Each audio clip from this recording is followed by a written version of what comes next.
वज़ीर-ए-आज़म पाकिस्तान के साथ जो chamber of commerce of industry के रिप्रेजेंटेटिव्स हैं उनकी मुलाकात हुई। बड़ी ज़बरदस्त तस्वीरें बनी। पीएम हाउस की तरफ से कुछ बयानात भी जारी हुए, चंद एक टीवी चैनल्स ने उसको चलाया भी, जिससे लगता यूँ है कि जैसे बिज़नेस कम्युनिटी और हुकूमत वक्त के दरमियान ऐन बजट बनाने के मौके पर मामला तय पा गए हैं। इस बहस को हम आगे लेके चलेंगे। बिज़नेस कम्युनिटी अमूमन हुकूमत से नाराज़ रहती है और आज तो चूँकि हुकूमत की तरफ से दोबारा से 8 बजे दुकानें बंद करने का बाकायदा एक डायरेक्टिव जारी कर दिया गया है, तो जो कारोबारी तबका है इससे भी नाला होगा। लेकिन जो इमेज हुकूमत बता रही है वो ये बता रही है जी कि हमारे मामला ठीक हैं। तो सरदार ताहिर महमूद साहब, सदर Islamabad chamber of commerce industry, हमें ज्वाइन कर रहे हैं, और लाहौर से chamber of commerce and industry को रिप्रेजेंट कर रहे हैं फ़हीम रहमान सहगल साहब। कुछ देर में हमें Karachi chamber of commerce and industry के नुमाइंदे रेहान हनीफ साहब भी ज्वाइन करेंगे। दोनों मेहमानों का शुक्रिया। नाज़रीन, शुरू हम कर लेते हैं जो वज़ीर-ए-आज़म की मुलाकात हुई chamber of commerce and industry के नुमाइंदगान से। तो सरदार साहब, आप मेरी बात सुन पा रहे हैं इस वक्त? ताहिर साहब जी ताहिर साहब, बिल्कुल आपकी आवाज़ आ रही है जी। अच्छा, एक मेरे पास जो हुकूमत वक्त की तरफ से बयान जारी हुआ उसका एक मैं हिस्सा आपको सुना देता हूँ। मुल्क भर की कारोबारी बिरादरी पाकिस्तान की मुआशी तरक्की और रोज़गार में इजाफे के लिए हुकूमत के साथ खड़ी है। वफद के अरकान की गुफ्तगू, जिससे तसव्वुर ये बनता है कि आपके मामलात हुकूमत के साथ तय हैं और कोई बड़ा मसला नहीं है। क्या ये दुरुस्त है इमेज? सबसे पहले thank you very much Tahir साहब, आपने मदऊ किया और बड़ा इम्पोर्टेंट आज हमारी मुलाकात हुई प्राइम मिनिस्टर ऑफ पाकिस्तान से, और जिसमें तमाम आलमोस्ट जो रेलेवेंट वज़रा थे वो सारे लोग भी मौजूद थे। तो हमने जो अपनी रिक्वेस्ट सी, ये एक ऑनगोइंग प्रोसेस था। हमने अपनी बजट तजावीज़ ऑलरेडी जमा करवाई थी और फिर उसके ऊपर काफ़ी फोरम्स पे बात भी हुई, और फिर फाइनली आज प्राइम मिनिस्टर ऑफ पाकिस्तान ने हमें मदऊ किया प्राइम मिनिस्टर हाउस में, और वहाँ पर भी हमने अपने जो मुतालबात हैं उनको दोहराया और एक्सपोर्ट लेड इकॉनमी की बात हुई। कंस्ट्रक्शन और रियल एस्टेट के शोबे पर टैक्स रैशनलाइजेशन के मुतालबात हमने रखे, और इस सिलसिले में और इसके बाद जो सुपर टैक्स है उसके हवाले से अपने अपने जो कंसर्न्स हैं उनका एक दफ़ा फिर खुलकर इजहार किया। और उसके अलावा देखिए, कोई चीज़ हम हतमी नहीं कह सकते कि क्या चीज़ तय हो गई है। वहाँ तो एक कंसल्टेटिव ये सेशन था, तो हम हर उस इक़दाम की जिसकी वजह से हमारी ये जो बिज़नेस कम्युनिटी है, जिसने पिछले 2-3 साल में बहुत ज़्यादा सफ़र किया है, एनर्जी की प्राइसेस हों या टैक्सेस हों, वो इस हद तक है, इनकम टैक्स और दीगर टैक्सेस के। लेकिन सरदार साहब, कथा कलामी होती है।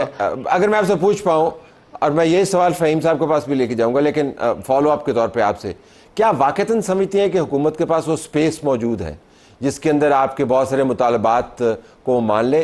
क्योंकि बजट तो बन चुका, उसके अहदाफ तो तय हो चुके, जो बेस लाइन्स हैं वो तय हो चुकी, किसने कहाँ पे लगाना है, कितना टैक्स लेना है, वो तो IMF ने तय कर दिया। तो आप ये मुतालबात जो है, ये कोई मुझे तो थियरेटिकल किस्म की बहस लगती है ये सारी। देखिए जी, हमने तो जो तमाम चैम्बर्स के रिप्रेजेंटेटिव्स वहाँ पर मौजूद थे, हमने अपनी तमाम चीज़ों को बड़े एहसन तरीके से प्राइम मिनिस्टर साहब के सामने रखा, और प्राइम मिनिस्टर साहब ने बड़ा हर एक मुकर्रर को सुना भी, और उसकी बात में हमसे क्रॉस क्वेश्चन भी किए।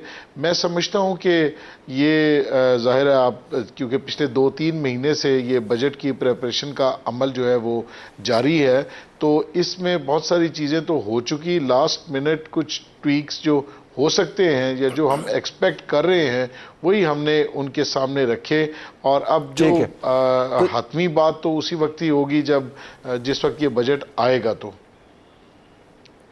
चलो ठीक है, वो फिर आप ज़रा बैठ के देखेंगे और हम आपको देखेंगे कि आप बजट को देख रहे हैं, फिर चेंबर्स की तस्वीरें चलेंगी, उसके बाद बहस होगी।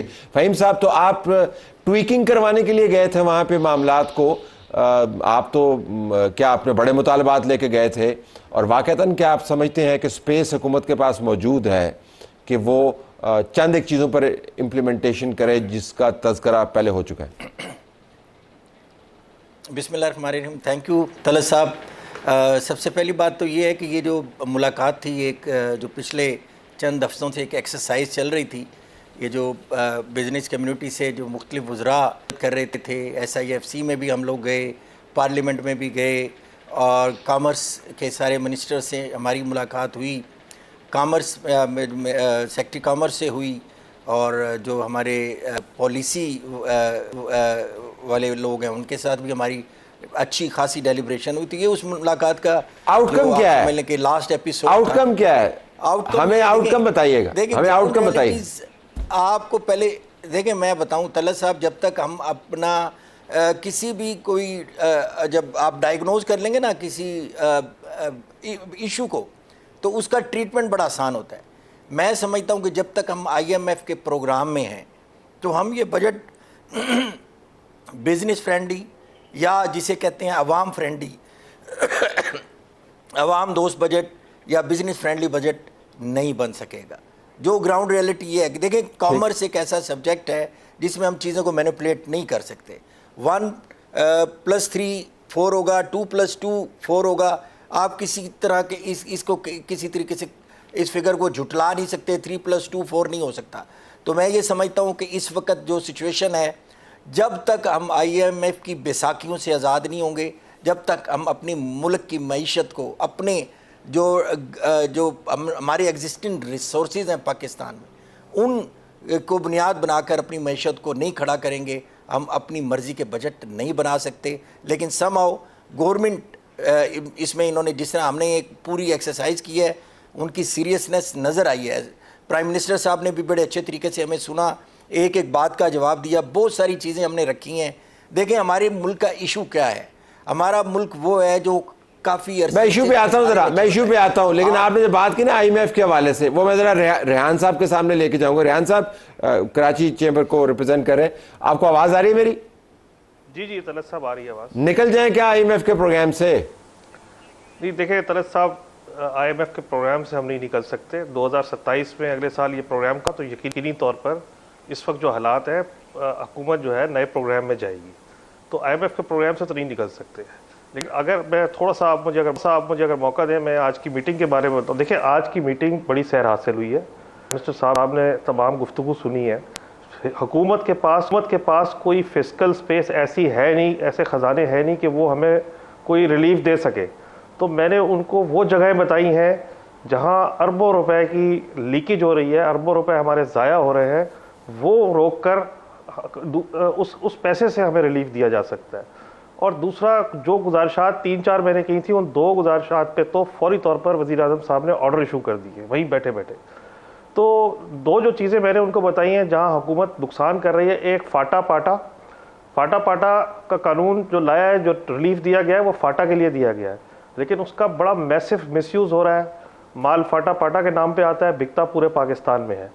इससे अरबों रुपए, सैकड़ों अरब रुपए का नुकसान हो रहा है। सिर्फ ऑयल और घी में 130 अरब रुपए सालाना का नुकसान हो रहा है। मैं आपको फिंगर टिप्स पे मेरे पास हिसाब है, मैं दे सकता हूँ। इसी तरह चाय है, इसी तरह आयरन स्टील और बेशुमार चीज़ें हैं। तो मैंने उनको कहा, फाटा का जो आपने ये रिलीफ दिया है फाटा के भाइयों के लिए, जो उनका हक भी था, लेकिन उसका इतना बड़ा मिसयूज़ हो रहा है कि हुकूमत को सैकड़ों अरब रुपए सालाना नुकसान उठाना पड़ रहा है। दूसरा, मैंने उनको लीकेज बताई कि जो रॉ मटेरियल की इंपोर्ट होती है, उसमें इंडस्ट्रियल यूज़ के लिए और कमर्शियल यूज़ के लिए फ़र्क है। अब तो मंगाया जाता है इंडस्ट्रियल यूज़ के लिए और बेच दिया जाता है कमर्शियल में। अब आप किसी भी रॉ मटेरियल की इंपोर्ट देखेंगे, 90% इंपोर्ट इंडस्ट्रियल में हो रही है, जबकि वो इंडस्ट्रियल में यूज़ नहीं हो रही, वो कमर्शियल बाजार में बिक रही है। रेहान साहब, कथा कलामी, आपकी तजावीज़ की अहमियत मुंह नहीं फेरा, लेकिन गुजारिश ये है कि आप वाक़तन ये समझते हैं कि हुकूमत को इन मामलात का इल्म नहीं है और उनको आज की मीटिंग में आपकी निशानदेही की ज़रूरत थी? ये इतनी बड़ी जो ब्यूरोक्रेसी बैठी हुई है, इतना बड़ा जो आपने निज़ाम बनाया हुआ है, डू यू रियली बिलीव कि उनको इल्म नहीं है कि लीकेज कहाँ से हो रही है, हेमरेज कहाँ से हो रही है? जी तलत साहब, आज जितनी हम लोगों ने बातें की, वज़ीर आज़म साहब ने बड़े गौर से एक एक बांसुरी नोट की। वो तो हर बात को गौर से सुनते हैं। मुझे लेट मी कंप्लीट जी। लेकिन मुझे जो उनकी बॉडी लैंग्वेज से और उनके जवाबात से जो मुझे आइडिया हुआ, इंप्रेशन आया, वो ये हुआ कि प्राइम मिनिस्टर साहब बड़े, उनका होमवर्क ज़बरदस्त था और उनको हर वो चीज़ का पहले से पता था जो हम बता रहे थे। तो वो खुद भी कारोबारी हैं, लाहौर चैम्बर के तो कर क्यों नहीं रहे चुके। अगर उनको पता, कर क्यों नहीं रहे? देखें, बहुत सारी शायद उनके पास मजबूरियां हो जो नहीं कर रहा है, और हमने यही बताने की कोशिश की है, दो चीजें जो मैंने आपको बताई हैं यही कर लें तो अच्छे खासे पैसे इनके निकल आएंगे। अच्छा, सरदार साहब को लेके आते थे, आईएमएफ से नहीं निकलते पैसे, लेकिन हमने निकालने। सरदार साहब, आप सब लोग खुशकिस्मत हैं, मैं ये कहने दीजिए कि वज़ीर आज़म साहब आपको बुलवाते हैं और आपकी बात सुनते हैं। इस मुल्क का सबसे बड़ा जो टैक्स पेइंग सेगमेंट है सोसाइटी का, जो सैलरीड क्लास है, उसके किसी नुमाइंदे को इतनी इज्जत नहीं देते, वो बुलाते नहीं है। लेकिन अच्छी बात है आपको बुलाते हैं। आपके ख्याल में ये एक going through the motion exercise होगी अगले साल तक, जब तक आईएमएफ के मामला तय नहीं होते, या वाकईतन आपकी इनपुट फाइनेंस मिनिस्ट्री, एफबीआर के ऊपर असरअंदाज होगी? मैं ज़रा एक कैंडिड असेसमेंट सरदार साहब आपकी चाह रहा हूँ। देखिए जी, मैं समझता हूं कि लास्ट ईयर बजट से में भी हमने प्राइम मिनिस्टर साहब ने हमने उनको तजावीज़ दी थी, तो उसके सिलसिले में फेडरल एक्साइज ड्यूटी पीएम साहब ने ख़त्म की थी। आपको पता है, जो इमूवेबल प्रॉपर्टी के ऊपर फेडरल एक्साइज ड्यूटी थी 3% तक, वो ख़त्म की थी। फिर स्टैम्प ड्यूटी थी, वो 1% पे इस्लामाबाद में 4% थी, उसको 1% तक लेके आए। फिर सीडीए ने फीसेस बढ़ा दी थी, उनको कम करके 1% तक लेके आए। इसी तरह आज भी हमने उनसे ये रिक्वेस्ट की कि कुछ ऐसी चीज़ें जो आईएमएफ के दायरा कार की नहीं है, जो एडमिनिस्ट्रेटिव मैयर हैं, जिसकी वजह से हमारी मईशत और इस्लामाबाद में कंस्ट्रक्शन का पहिया जो है वो चल सकता है, जिससे अलाइड इंडस्ट्रीज़ भी चलेंगी। जैसे कुछ चार्जेस हैं, जब हम बड़ी बिल्डिंग्स बनाते हैं तो उसमें एडिशनल एफएआर के चार्जेस हैं, 950 रुपये से बढ़ा के सीडीए ने वो 23,500 रुपये पर स्क्वायर फिट कर दिए। इसी तरह दीगर फीसेस थी, उनमें भी होशरुबा हद तक इजाफा किया। ट्रांसफ़र फी 250 रुपये से बढ़ा के 3% ऑफ एफबीआर वैल्यू कर दी थी। तो इसके ऊपर प्राइम मिनिस्टर साहब का मैं शुक्रिया अदा करता हूं कि आज ही उन्होंने चेयरमैन साहब को, जो चेयरमैन सीडीए हैं, उनको हदायत दी हैं, और कल हमारी इंशाल्लाह उस सिलसिले में 1 बजे चेयरमैन सीडीए के साथ इस हवाले से मीटिंग है। पहले तो असर होता है, आप ये फरमा रहे हैं, असर होता है, मिनिस्टर साहब ने असर होता है, आप ये फरमा रहे हैं? जी बिल्कुल होता है। प्राइम मिनिस्टर साहब ने ऑर्डर जारी किया, आज मीटिंग भी आपने जिक्र किया। बिल्कुल सहगल साहब, if I could ask you this upfront, Sehgal साहब, if I could ask you upfront, ये जो हमारी बिजनेस कम्युनिटी हर वक्त कंसेशंस क्यों मांगती रहती? कंपैरेटिव एनवायरनमेंट है, आप उसके अंदर compete करें। देखिए, मैं आपको हर हुकूमत से आप कंसेशन ही मांगते रहते हैं। मीटिंग में हमने आज की मीटिंग में जो बात की है वो कंसेशन को ख़त्म करने की बात की है। हमने कहा है जो कंसेशनरी एसआरओज हैं 595 या गालबन एक एसआरओ है, उसको भी ख़त्म करें। और ये जो अभी हमारे कराची चैम्बर के प्रेसिडेंट कह रहे थे कि जो इंडस्ट्री को कंसेशन मिली हुई है, एक इतनी बड़ी डिस्पैरिटी, उसको ख़त्म करें। जो फटाफटा को कंसेशन मिली हुई है उसको ख़त्म करें। दूसरी तरफ आपने गिलगित बल्तिस्तान को एक कंसेशन और दे दी है, उसको भी ख़त्म करें। तो हमने तो कोई कंसेशन नहीं मांगी, हम तो कह रहे हैं कि लेवल प्लेइंग फील्ड दे दें। हमें तो दुनिया का जो इस वक्त हमारे रीजनल कंट्रीज़ में जो हमारा कॉस्ट ऑफ डूइंग बिजनेस है, हमें वो दे दें। हम तो कोई कंसेशन नहीं मांग रहे। हम तो कह रहे हैं कि अगर हमने अपनी एक्सपोर्ट बढ़ानी है तो जिनके साथ हमारा मुकाबला है उनके बराबर कर दें। हमारा रेट ऑफ इंटरेस्ट क्या बताएं, ये हम यूरोपियन या अमेरिकन मालिक से अपना कंपैरिजन नहीं करते। आप बताएं, वियतनाम जैसा है हमारा जो इलेक्ट्रिसिटी का टैरिफ है, क्या इंडिया जैसा है, क्या बांग्लादेश जैसा है, क्या हमारा टैरिफ जो है वो सहगल साहब, अभी आपने 12 कंसेशंस की डिमांड, सहगल साहब आपने 12 कंसेशन की लिस्ट तो आपने अभी मुझे बता दी है। यही तो कंसेशंस हैं जो हम मांग रहे हैं। ये कंसेशन नहीं है सर, ये हम कहते हैं कि ये हमें ये हमारा कॉस्ट ऑफ डूइंग बिजनेस वो है जो हमें मुकाबला जो साजी है इस वक्त दुनिया में एक्सपोर्ट में हम नहीं कर पा रहे। तो आपने अपनी हमें जिस तरह कहते हैं ना, गवर्नमेंट को पता तो कुछ है लेकिन करना कैसे है, शायद हम बिजनेस कम्युनिटी के लोग हैं उनको बता सकें कि ये चीज़ें मेजर लें। इस वक्त हमारी जो लीकेज है, देखें असल मसला हमारा क्या है, हमारा जो मेन इशू है, आप ये जो हमारा लास्ट प्रोग्राम अभी जो चल रहा है, ये $7.2 बिलियन का ये प्रोग्राम था जो 37 मंथ में ये कंप्लीट होना है। इसमें $7.2 बिलियन हमें मिलने हैं और हम हर साल SOEs में $3.5 बिलियन अपना उनका जो लॉस है वो हमारी कौम भुगत रही है। तो मैंने तो उनको कहा, आज ये भी कहा कि आपको मुबारक हो, आपने PIA बेच दी और अच्छा किया। लोग कहते हैं कि आपने सस्ती बेच दी। मैं कहता हूँ अगर आप ₹1 में भी बेच देते तो ठीक था, क्योंकि हर साल तो 70-80 अरब रुपए इसका नुकसान है। इसी तरह ये स्टील मिल, NHA, ये आपके डिस्कोज और जितने भी आपके ऐसे इदारे हैं जिनका जो हमें हर साल लॉस दे रहे हैं, इसकी लीकेज रोकें। ये एक हम पे बोझ है, इसको खत्म करें। इसके साथ साथ अब बड़ी इंटरेस्टिंग बात, मुझे हनीफ साहब के पास जाना अनफेयर होगा अगर मैं उनके पास ना जा सका। 1 मिनट में हनीफ साहब फरमाइएगा, बिजनेस कम्युनिटी अगर अपना काम ठीक करे, अपने मामला ठीक करे, इस मुल्क से आपको पता है कितना पैसा बाहर जाता है, आपको पता है कि रियल इस्टेट बाहर किस किस ने खरीदी है, प्रोफाइल्स मौजूद हैं, all this money goes out of Pakistan. और उसमें बिजनेस टाइकून्स भी इन्वॉल्व हैं, उसके अंदर ब्यूरोक्रेट्स भी इन्वॉल्व हैं, उसके अंदर और लोग भी इन्वॉल्व हैं। तो आप वाक़तन समझते हैं कि हुकूमत को आपको मज़ीद ढील देनी चाहिए, लोगों को ख्याल है सख्ती करनी चाहिए आप पे? नहीं, देखिए हमने कोई कंसेशन नहीं मांगी। कंसेशन उससे मांगी जाती है भाई जिसके पास कुछ हो देने के लिए। 18वीं तरमीम के बाद, सूबों को देने के बाद, जुलाई के महीने में बजट जब शुरू हो गया नया बजट, तो उसी पहले महीने से ही हुकूमत कंगाल होती है, उसके पास कुछ नहीं होता। तो हम उनसे क्या मांगेंगे? हमने तो उनको रास्ते बताए कि यहाँ आपकी लीकेज हो रही है सैकड़ों अरब रुपए की, ये पकड़ें, ₹1 की हमें कंसेशन नहीं चाहिए। हमने उनको कहा है कि 2200 रुपये आपकी गैस की कॉस्ट है, 2200 रुपये में BTU, आप 4000 रुपये की दे रहे हैं एक्सपोर्ट इंडस्ट्री को। दूसरी जानिब आप क्रॉस सब्सिडी दे रहे हैं, आप वो बंद करें। आप इलेक्ट्रिसिटी की प्राइस और गैस की प्राइस जो कॉस्ट है उस पर दें, गैस पे मत कमाएं, उस इंडस्ट्री को दें। इंडस्ट्री की जो प्रोडक्ट आएगी एक्सपोर्ट होगी, उस पर टैक्स मिलेगा, उससे कमाएं, गैस पे मत कमाएं।